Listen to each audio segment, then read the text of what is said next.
मज़े में बैठ करके खाने का आसरा ना हो तो कोई नहीं अपनी जवानी के 5 साल ख़राब करे अगर उसके पीछे लोग ना हो जो उसको बैठा कर खिला ना रहे हो। हिम्मत ही नहीं पड़ेगी। ये बात न प्रेम की है, न भावनाओं की है, न प्रतियोगी परीक्षा में असफलता की है। बात सीधी सीधी ये है कि अधिकांश ऐसे मामलों में पीछे माँ बाप बैठे होते हैं जो लड़के को घर में बैठा के आसरा देने को तैयार होते हैं। और इसीलिए हिंदुस्तान में ऐसे मामलों में जो प्रतिभागी होता है वो लड़का ही होता है।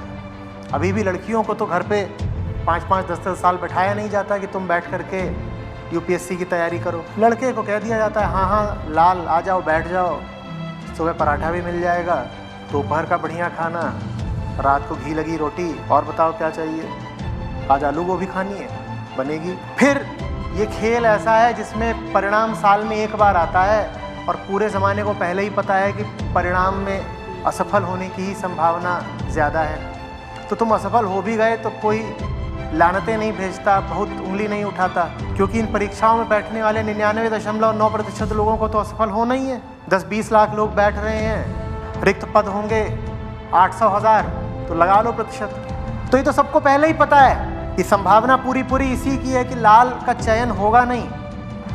अब चयन न होने पर तुम 10 लाख लोगों में 2000वां स्थान रखते हो, चाहे 9 लाखवां स्थान रखते हो, परीक्षा परिणाम तो तुम्हें बस इतना ही बता देगा कि नहीं श्रीमान, खेद की बात है कि आपका चयन नहीं हुआ। फिर इस आधार पर तो आपसे उत्तर मांगे नहीं जाएंगे ना कि तू साल भर घर पे बैठा था, तो 10 लाख लोगों में तेरा 9 लाखवां स्थान क्यों आया है। वहाँ तो फिर अचयनित सब बराबर। अगर 1000 रिक्तताएं हैं तो जिसकी स्थिति या रैंक 2000 है और जिसकी रैंक 9 लाखवीं है, वो सब एक बराबर हो गए ना, दोनों को ही कुछ नहीं मिला।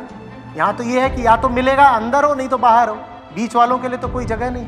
तो ठीक है, आपको भी पता है कि साल भर अपना घर पे बैठो, जब परीक्षा परिणाम आएगा तो कह देना कि गिरते हैं शहसवारी मैदाने जंग में। अरे हमने यूपीएससी की तैयारी करी थी, उसमें तो बड़े बड़े असफल हो जाते हैं, तो हम असफल हो गए, ये कोई लानत की बात है। इतने लोग बैठे थे, वो सभी तो असफल रहे, हम भी असफल हो गए।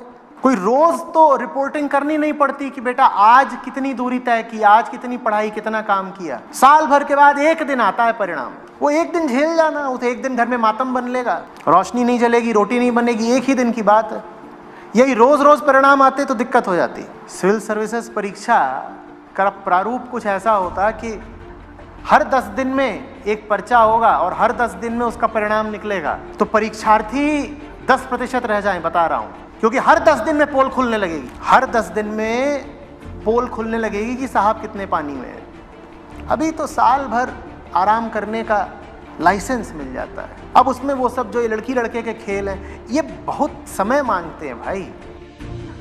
जिसके जीवन में ये सब खेल चल रहे हो, समझ लेना कि शहंशाह है, नवाब है। जो कोई किसी सार्थक लक्ष्य की ओर लगा हो, उसको समय कैसे मिल जाएगा ये सब करने का। कौन सी लड़की तुम्हारे साथ रह लेगी अगर तुम दिन का घंटा 2 घंटा उसको नहीं दे रहे हो तो भाग जाएगी तुरंत। गर्लफ्रेंड बॉयफ्रेंड इत्यादि के जीवन में आने का अर्थ ही है कि वो जो तुम्हारे दिन के 10-12 घंटे जागृति के होते हैं, उसमें से 2-4 घंटे तो उसके नाम हो गए।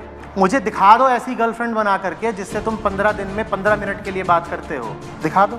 गर्लफ्रेंड का मतलब ही होता है मैंने समय तुझको दिया, नहीं दिल तुझको दिया, नहीं समय तुझको दिया, ले जा। और जब समय इधर दिया तो समय उधर कैसे दोगे बेटा। यही करना है तो यही कर लो, फिर अफसोस क्यों मना रहे हो। किसी और के साथ चली गई, ये हो गया, तुम भी चले जाओ किसी और के साथ। ये खेल खेलने के लिए तो जितने जिस्म हैं सब बेताब हैं। कौन है जिसको नहीं मिलेगा। एक नहीं मिल रहा दूसरा मिलेगा, जो नहीं मिल रहा उससे बेहतर मिलेगा। दुनिया में जिस्मों की क्या कमी है।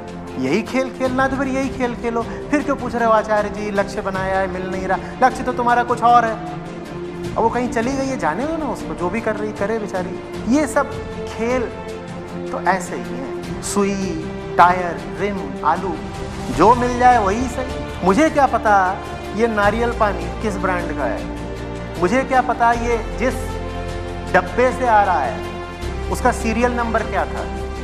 ये डब्बा नहीं तो बगल वाला डब्बा सही। रोने थोड़ी बैठूंगा कि वो वाला डब्बा नहीं मिला तो ये वाला डब्बा क्यों। किसी चीज़ में जरा विशिष्टता हो, यूनिकनेस हो, सच्चाई हो, तो उसके लिए रोया जाए। ब्लड बैंक में खून होता है, खून खून एक बराबर। इसी तरह शरीर के बाकी सब पदार्थ भी, रसायन, हार्मोन एक बराबर। जब खेल ही हार्मोन का हो तो उसमें रोना क्या? या ब्लड बैंक में जाकर के रोते हो कि मुझे तो मेरी महबूबा वाला ही खून चाहिए क्योंकि मेरे दिल में वही बैठी है, तो खून भी दिल में उसी का प्रवाहित हो। रोते हो क्या? मर रहे होगे तो ब्लड बैंक में जाकर के भाव खाओगे कि नहीं, सुंदर लड़की का खून दो, दिल में जाएगा, दिल में तो मेरे हूरी बैठनी चाहिए।